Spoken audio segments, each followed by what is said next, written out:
guys, welcome to today's video. This has been a long-awaited one for me. I have been planning on filming this for a while now. I just haven't sat down to do it.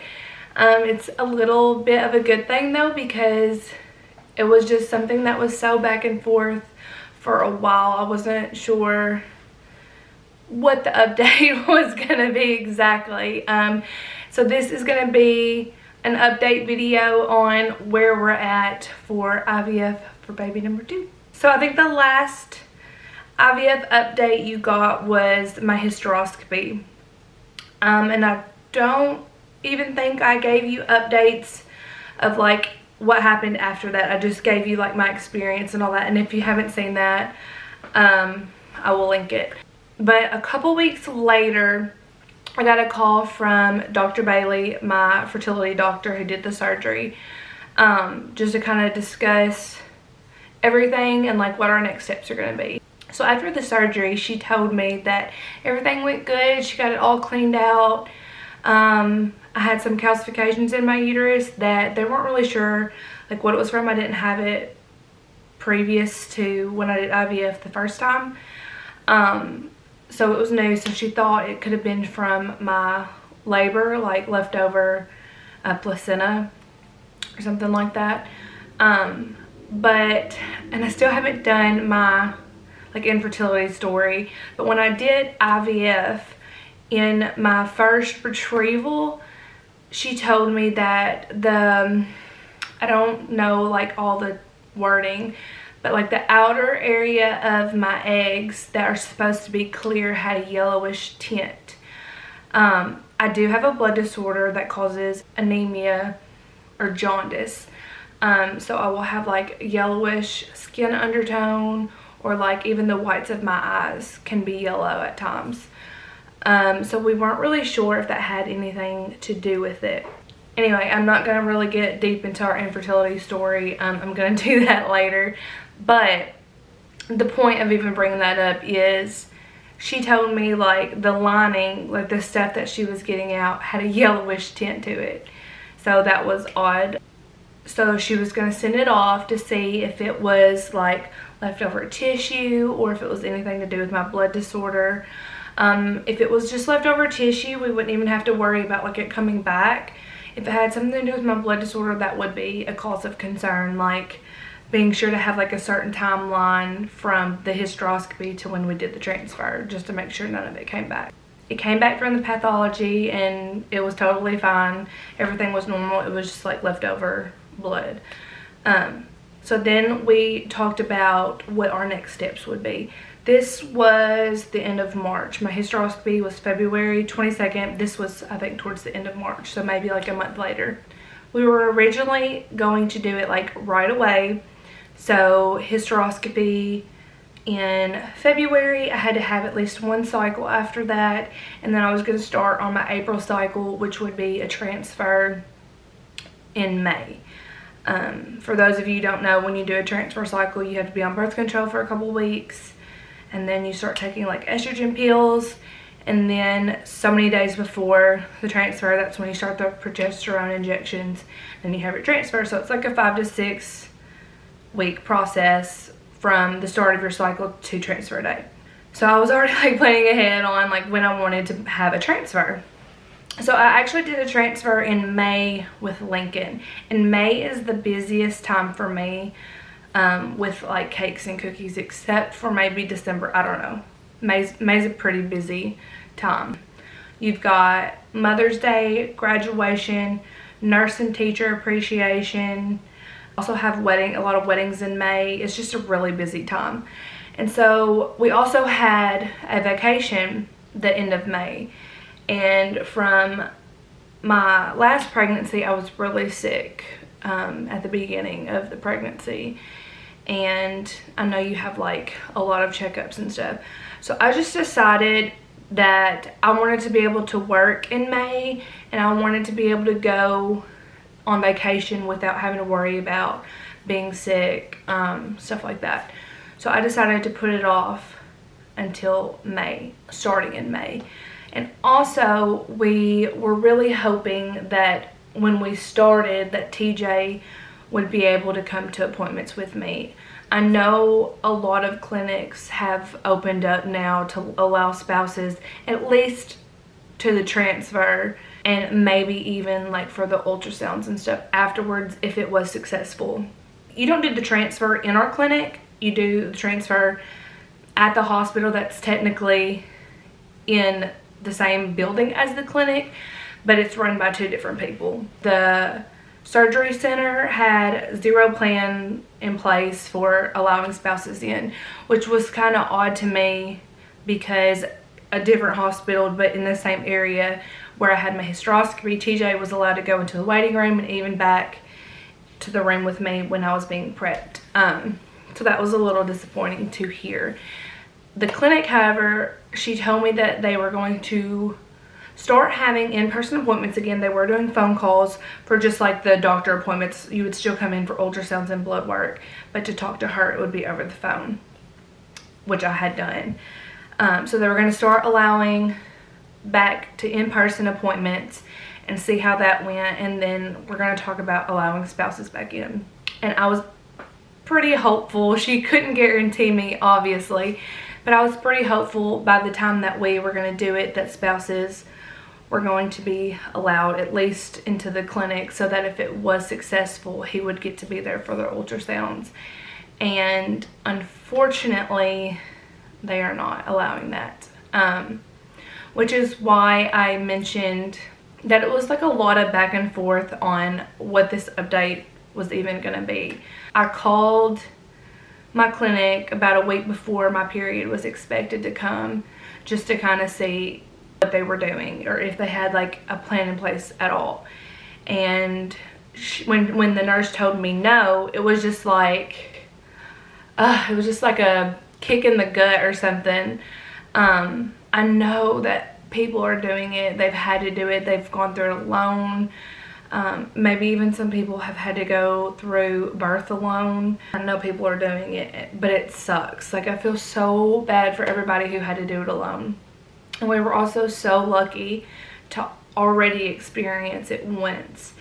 And we got to see firsthand how special it is. You already miss out on things when you have to do IVF. You obviously miss out on the way that you conceive a child, and then like the way you find out you're pregnant, and you know, even when your spouse obviously knows that you're trying to have a child, you still get to surprise him that you're pregnant, just stuff like that. So him being at the transfer, it's a very special moment.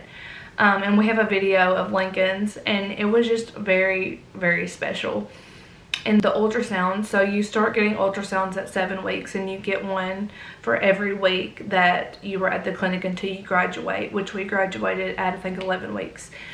And I went in a week early for the ultrasound because I had bleeding. So from 6 to 12 weeks, we had an ultrasound every day. So seeing it go from like the little cell being implanted to grow week by week, and it does so much in those first couple weeks, it was just very special. And so I knew what he would be missing out on. So it was a very difficult decision, and we actually decided to wait.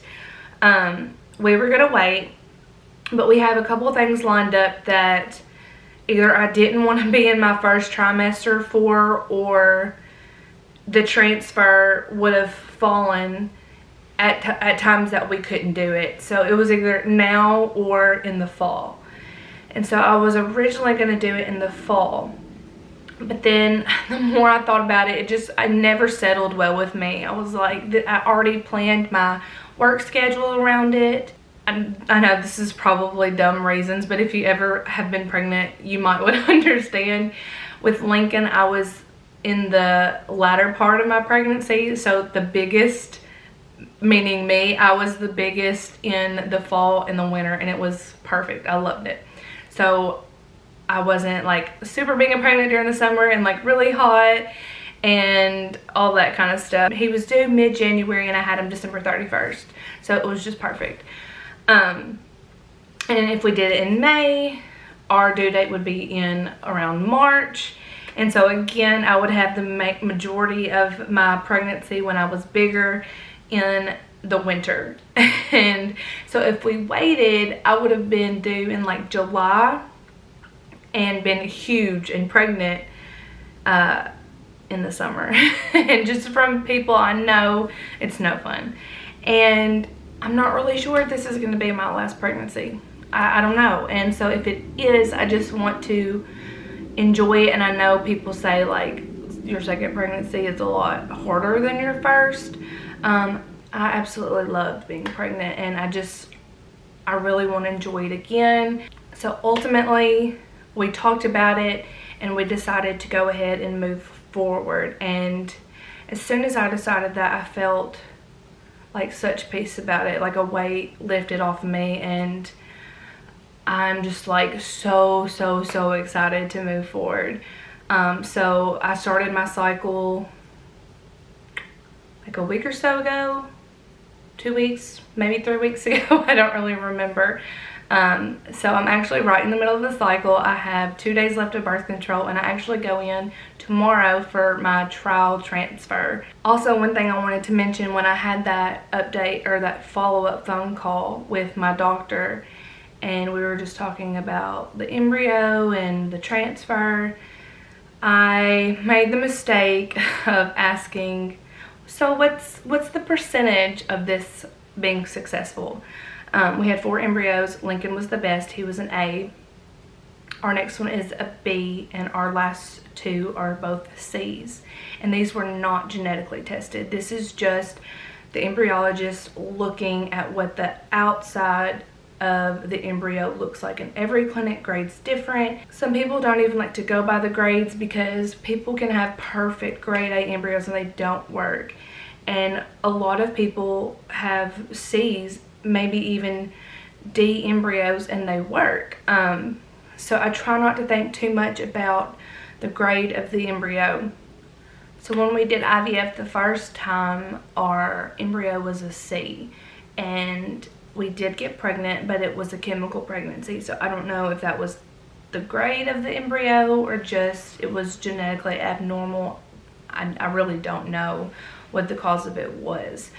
So that's always in the back of my mind, that was a C and the last 2 are C's. So I just try not to think about it too much. But I did ask her what she thought the percentage would be of like the success rate of us getting pregnant. And this is based off of live birth. So their percentage of success rate is not just getting pregnant. It's getting pregnant, not miscarrying, getting to live birth. So the percentage of actually it working and getting pregnant might be higher, but getting to a successful birth, live birth, she gave me 30%. I was not expecting that whatsoever. I immediately started crying. I wish I wouldn't have asked her, and I told her that. I told her I wish I wouldn't have asked her, and she said, well, just forget about it. Just forget yes, forget the answer. Because I was so excited, and then that was just like another kick in the gut. And TJ had to remind me that IVF in general does not give you a 100% success rate, and I knew that. So even with Lincoln, I don't remember what the percentage was, but it was not 100%. It was not even probably 80%. It was probably around 50%. I don't really know. So even though I now know that she's giving me a 30% chance, I'm gonna just try not to think about it and just try to be positive, because I'm so excited. The thought of being pregnant again and Lincoln being a big brother is just, yeah, I just want to go into it with positive vibes and not think of anything negative. I'm just gonna go into it thinking this is gonna work. It will be a success, and yeah. So we do have a tentative transfer date.